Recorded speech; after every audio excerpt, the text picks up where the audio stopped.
गुप्त वंश के सुप्रसिद्ध शासक चंद्रगुप्त द्वितीय के विषय में हम आज बात करेंगे। चंद्रगुप्त द्वितीय गुप्त वंश के महान सम्राटों में से एक था। चंद्रगुप्त द्वितीय रामगुप्त का छोटा भाई था तथा उसके अल्पकालीन शासन के पश्चात सिंहासनारूढ़ हुआ था। चंद्रगुप्त द्वितीय के मथुरा स्तंभ में गुप्त संवत 61 अंकित है, जो तिथि 380 ईस्वी बैठती है या 380 ईस्वी सन कहा जा सकता है। इसमें कहा गया है कि चंद्रगुप्त द्वितीय के शासन का यह 5वां वर्ष है। इससे स्पष्ट होता है कि चंद्रगुप्त द्वितीय, जिनको विक्रमादित्य भी कहा जाता है, यद्यपि विक्रमादित्य कहने में बहुत सारे विवाद हैं, किंतु सामान्यतः अब तक ये माना जाता है 375 ईस्वी में यह सिंहासनारूढ़ हुआ था। सांची अभिलेख से उसके शासन की अंतिम तिथि 412-13 ईस्वी ज्ञात होती है। अतः चंद्रगुप्त द्वितीय का कार्यकाल 375 से 314 तक माना जाता है। 315 ईस्वी से कुमारगुप्त के शासन के प्रमाण प्राप्त होते हैं, जिससे स्पष्ट हो जाता है कि 15 से तो उसका शासन नहीं था। इस कारण 14 तक 314 ईस्वी तक चंद्रगुप्त द्वितीय का कार्यकाल स्वीकार किया जाता है। चंद्रगुप्त विक्रमादित्य के काल के विषय में ऐतिहासिक स्रोत, जिनमें अभिलेख हैं, मुद्राएं हैं, साहित्यिक स्रोत हैं, इनके काल के अब तक 6 अभिलेख प्राप्त हुए हैं, जिससे उसके विषय में जानकारी प्राप्त होती है। इनमें मथुरा का स्तंभलेख, मथुरा का शिलालेख, उदयगिरी से प्राप्त 2 लेख, गढ़वा जो इलाहाबाद के समीप है उसके लेख, सांची का लेख, चंद्रगुप्त की अनेक मुद्राएं भी प्राप्त हुई हैं। साहित्यिक स्रोतों में फाहियान का स्रोत सबसे प्रधान स्रोत स्वीकार किया जाता है। चंद्रगुप्त द्वितीय ने विक्रमादित्य की उपाधि धारण की थी। देवश्री, सिंह विक्रम, सिंह चंद्र, परम भागवत, अजीत विक्रम, विक्रमांक, अप्रतिरथ, महाराजाधिराज, सर्वराजोच्छेता आदि उपाधियां धारण की थी। सांची के अभिलेख से ज्ञात होता है कि उसने देवराज की उपाधि धारण की थी। वाकाटक अभिलेख से देवगुप्त की उपाधि धारण करने की जानकारी हमें प्राप्त होती है। आर.सी. मजूमदार के अनुसार फाहियान के विवरण से स्पष्ट होता है कि चंद्रगुप्त विक्रमादित्य का काल शांति एवं ऐश्वर्य का काल था। सफलता की दृष्टि से इस वंश का महान सम्राट था। चंद्रगुप्त द्वितीय की समस्याओं पर विचार कर लेते हैं। क्या कठिनाइयाँ थीं, क्या चुनौतियाँ थीं उसके समक्ष। पहला था उत्तराधिकार में प्राप्त विशाल साम्राज्य। पिता समुद्रगुप्त से प्राप्त विशाल साम्राज्य तथा रामगुप्त की अयोग्यता के कारण साम्राज्य का शिथिल पड़ जाना उसके सम्मुख समस्या उत्पन्न कर रहे थे। साम्राज्य की रक्षा एवं व्यवस्था स्थापित करना उसके समक्ष एक चुनौती थी या एक समस्या के रूप में थी, जिसका निदान या उस चुनौती का उसे सामना करना था। शकों एवं कुषाणों की समस्या। शक एवं कुषाणों के आक्रमण हो रहे थे। इससे गुप्त साम्राज्य के सम्मान और प्रतिष्ठा को बड़ी क्षति पहुंच रही थी। रामगुप्त के काल में जिस प्रकार की मान्यता है कि शकराज राजधानी तक पहुंचा या परास्त कर दिया उसने रामगुप्त को और उसकी पत्नी की तक मांग कर डाली, इस तरह की स्थितियां आ गई थीं। गुप्त जो सम्मान था उसको बड़ा आघात लगा था। तो शकों और कुषाणों की समस्या थी, उसका निदान करना था और पुनः गुप्त राजाओं का जो सम्मान था उसको स्थापित करना था। आर्यावर्त एवं दक्षिणापथ के राज्यों में स्वतंत्रता की भावना विकसित हो रही थी। समुद्रगुप्त की मृत्यु के पश्चात दक्षिणापथ एवं आर्यावर्त के राज्य, जिन्हें समुद्रगुप्त ने पराजित किया था, स्वतंत्र होने का प्रयास कर रहे थे। उनका दमन आवश्यक था। तो इस प्रकार से ये 3 प्रमुख समस्याएं उसके सम्मुख विद्यमान थीं। उनका उसने डटकर सामना किया और राज्य की नीति उसने तय की और उसके आधार पर इन सभी समस्याओं का निदान उसने प्रस्तुत किया।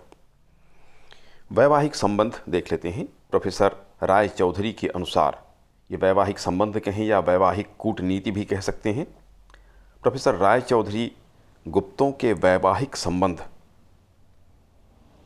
उनकी विदेश नीति में विशिष्ट स्थान रखते हैं। ये उन्होंने कहा, चंद्रगुप्त प्रथम द्वारा लिच्छवियों से विवाह संबंध स्थापित करने के कारण ही गुप्त साम्राज्य को शक्ति व दृढ़ता मिली थी। प्रयाग प्रशस्ति से ज्ञात होता है कि समुद्रगुप्त ने गणराज्य व विदेशी राज्यों से कन्याओं को उपहार स्वरूप प्राप्त किया था और उनसे वैवाहिक संबंध स्थापित किए थे। अपने पूर्वजों के समान ही चंद्रगुप्त द्वितीय ने वैवाहिक संबंधों के महत्व को समझते हुए समकालीन राजवंशों के साथ वैवाहिक संबंध स्थापित कर गुप्त साम्राज्य को और अधिक शक्तिशाली बनाया। चंद्रगुप्त द्वितीय ने निम्नलिखित राजवंशों के साथ वैवाहिक संबंध स्थापित किए। पहला, नागवंश। गुप्त काल में नागवंश एक शक्तिशाली वंश था जिसकी अनेक शाखाएं भारत के विभिन्न भागों में शासन कर रही थीं। इनमें उत्तर भारत की शाखाओं के शासकों को समुद्रगुप्त ने परास्त किया था। पूना एवं रठपुर ताम्रपत्रों से ज्ञात होता है कि चंद्रगुप्त द्वितीय ने नागवंशी राजकुमारी कुबेर नागा से विवाह किया था और इस प्रकार नागवंश से मैत्रीपूर्ण संबंध स्थापित किए थे। इस संबंध में डॉक्टर R.C. मजूमदार लिखते हैं, नाग एक शक्तिशाली शासक जाति थी और उनसे विवाह मैत्री चंद्रगुप्त को अभिनव स्थापित गुप्तों की अधीश्वर सत्ता को शक्तिशाली बनाए रखने में बहुत उपयोगी सिद्ध हुई होगी। चंद्रगुप्त द्वितीय का कुबेर नागा से विवाह संभवतः समुद्रगुप्त के काल में हो चुका था, क्योंकि इसके सिंहासनारूढ़ होने के समय या कुछ ही समय के पश्चात पुत्री प्रभावती गुप्त का विवाह उसने किया वाकाटक नरेश के साथ। उससे स्पष्ट हो जाता है कि इस समय तक वह युवा हो चुकी थी, तो यह निश्चित है कि समुद्रगुप्त के काल में ही यह विवाह कुबेर नागा के साथ चंद्रगुप्त द्वितीय का संपन्न हो चुका था समुद्रगुप्त के काल में। वाकाटक वंश के साथ किस प्रकार वैवाहिक संबंध स्थापित हुआ? यह दक्षिण का शक्तिशाली राजवंश था। समुद्रगुप्त ने भी दक्षिणापथ के अभियान के समय इनसे युद्ध नहीं लड़ा था। चंद्रगुप्त द्वितीय ने अपनी पुत्री प्रभावती का विवाह राजकुमार रुद्रसेन द्वितीय से किया था। शकों पर नियंत्रण हेतु वाकाटकों की भौगोलिक स्थिति अत्यंत महत्वपूर्ण थी। इस विषय में स्मिथ लिखते हैं कि वाकाटक नरेश के राज्य की भौगोलिक स्थिति ऐसी थी कि वह गुजरात में सौराष्ट्र के शकों के विरुद्ध किसी भी उत्तरी भारत की शक्ति के लिए उपयोगी अथवा अनुपयोगी सिद्ध हो सकता था। अतः स्पष्ट है कि चंद्रगुप्त द्वितीय को शकों के विरुद्ध अभियान में वाकाटकों का सहज सहयोग प्राप्त हुआ होगा।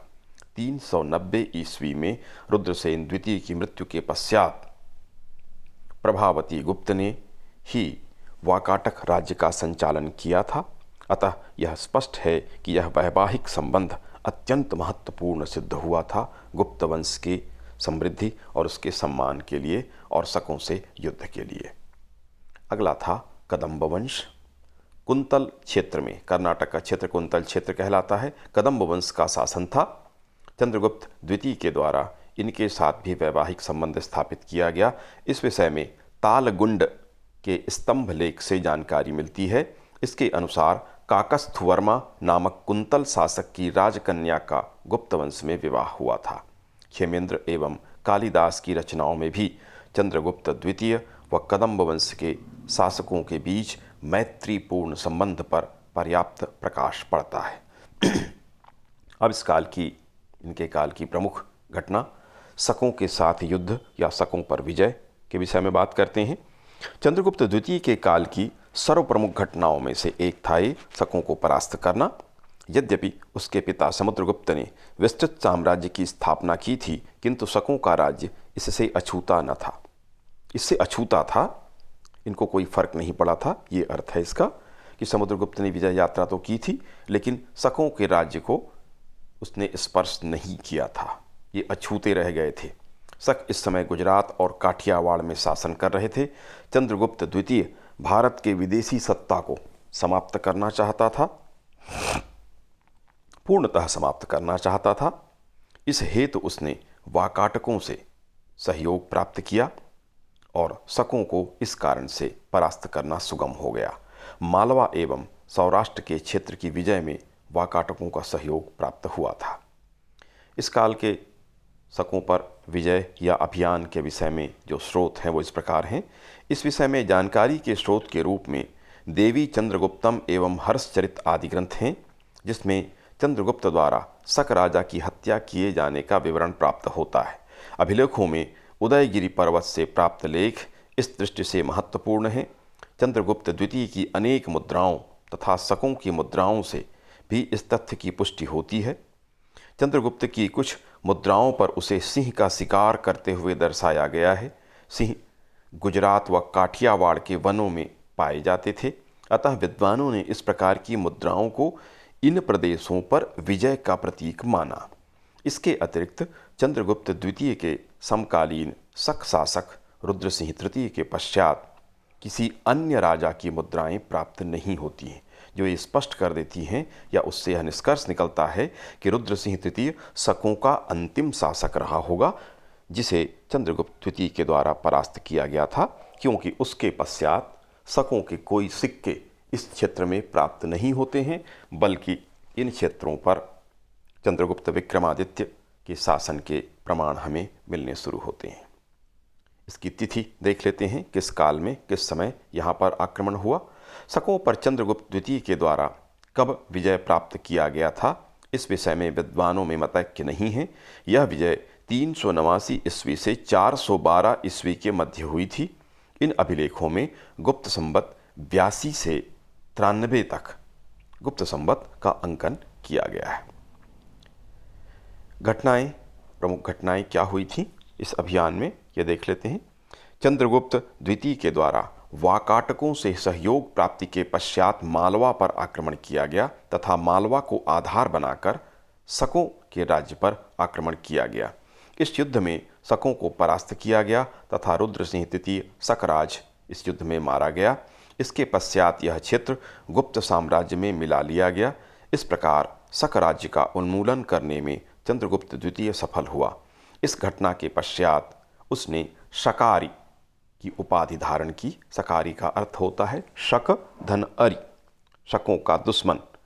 यहाँ पर शकों का उन्मूलन करने वाला भी इसका अर्थ लिया जाता है। चंद्रगुप्त की विक्रमांक और विक्रमादित्य की उपाधियाँ भी इस ओर संकेत करती हैं, क्योंकि 57 ईस्वी पूर्व राजा विक्रमादित्य ने भी इसी प्रकार से शकों का उन्मूलन भारत से किया था। तो इस आधार पर यह मत स्थापित होता है। इसका महत्व देख लेते हैं। इस विजय का अत्यधिक राजनीतिक एवं सांस्कृतिक महत्व है। इस विजय के कारण 3 शताब्दियों पुरानी विदेशी राज्य का अंत हो गया। साम्राज्य का विस्तार हुआ। गुजरात, काठियावाड़ और मालवा के क्षेत्र तक राज्य विस्तार हुआ।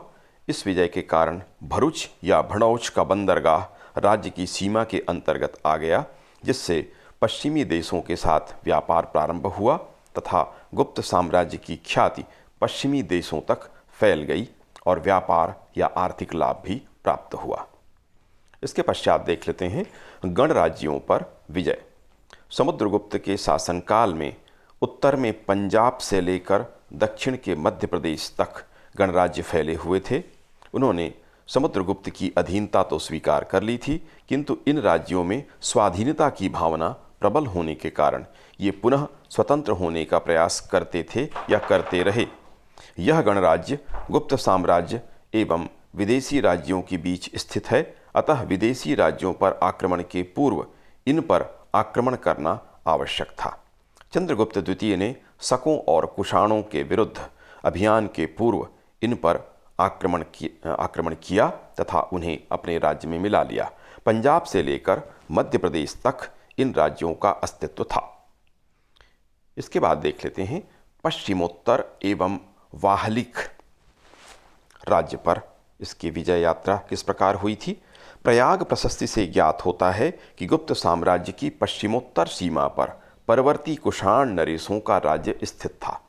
समुद्रगुप्त के शासनकाल में उन्होंने समुद्रगुप्त की अधीनता तो स्वीकार कर ली थी, परंतु उसकी मृत्यु के पश्चात, समुद्रगुप्त की मृत्यु के पश्चात वे स्वतंत्र हो गए थे।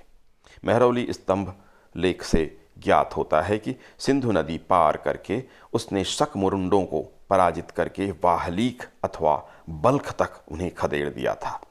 इस प्रकार पश्चिमी सीमांत से विदेशी जातियों का उन्मूलन करके चंद्रगुप्त ने साम्राज्य की पश्चिमोत्तर सीमा को सुरक्षा प्रदान की। पश्चिम भारत के शकों से युद्ध के पश्चात पंजाब और बाबुल की घाटी के शकों से संघर्ष स्वाभाविक था। महरौली के स्तंभ लेख में लिखा गया है कि चंद्रगुप्त ने सिंधु के 5 मुख को पार कर वाहलीक प्रदेश पर विजय प्राप्त की। 5 मुख से अर्थ 5 नदियों को लिया जा सकता है कि पंचनद्य जो क्षेत्र है उसको उसने पार किया। डॉक्टर मजूमदार आदि कुछ विद्वान वाहलीक का समीकरण बैक्ट्रिया से करते हैं। प्रोफेसर UN राय इसे वाहलिक जाति जो उस क्षेत्र में रहती थी उस पर विजय करना बताते हैं। इनके अनुसार वाहलिक उत्तरी कुषाणों को कहा जाता था। डॉक्टर भंडारकर, दिनेश चंद्र एवं डॉक्टर दशरथ शर्मा ने ये प्रमाणित करने का प्रयास किया है, बहुत हद तक सफल भी रहे, कि पंजाब का वह भाग जो व्यास नदी के दोनों तटों का निकटवर्ती था वाहलीक नाम से प्रसिद्ध था। इसी प्रदेश पर चंद्रगुप्त द्वितीय ने उत्तरी कुषाणों को परास्त किया होगा तथा विजय स्मृति के रूप में विष्णुपद पर्वत जो था विष्णुपद, उस पर विष्णुध्वज अथवा लौह स्तंभ की उसने स्थापना की होगी, जिसे बाद में अनंगपाल अथवा फिरोज शाह तुगलक के द्वारा दिल्ली में स्थानांतरित कर दिया गया था।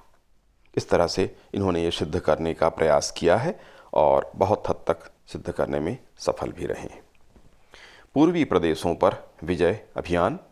महरौली के स्तंभ लेख से चंद्रगुप्त द्वितीय के द्वारा पूर्वी प्रदेशों पर विजय की जानकारी प्राप्त होती है। रामगुप्त के काल में उसकी कमजोरी का लाभ उठाकर बंगाल और अन्य पूर्वी क्षेत्र के शासकों ने एक संघ बना लिया था। चंद्रगुप्त द्वितीय के द्वारा इस संघ को परास्त किया गया। इस विजय के फलस्वरूप बंगाल का पूरा प्रदेश, जिसमें ताम्रलिप्टी नाम का प्रसिद्ध बंदरगाह भी था, गुप्तों के अधीन आ गया था। दक्षिणापथ विजय। महरौली के स्तंभ लेख में चंद्र के प्रताप से दक्षिणी सागर सुगंधित हो उठा ऐसा उल्लेख प्राप्त होता है। कुछ इतिहासकार इससे यह अर्थ निकालते हैं कि चंद्रगुप्त द्वितीय ने दक्षिणापथ अभियान किया था अथवा दक्षिण भारत पर विजय प्राप्त की थी, किंतु इसे प्रमाणित करने हेतु अन्य प्रमाण उपलब्ध नहीं होने के कारण इस मत को स्वीकार करना कठिन प्रतीत होता है।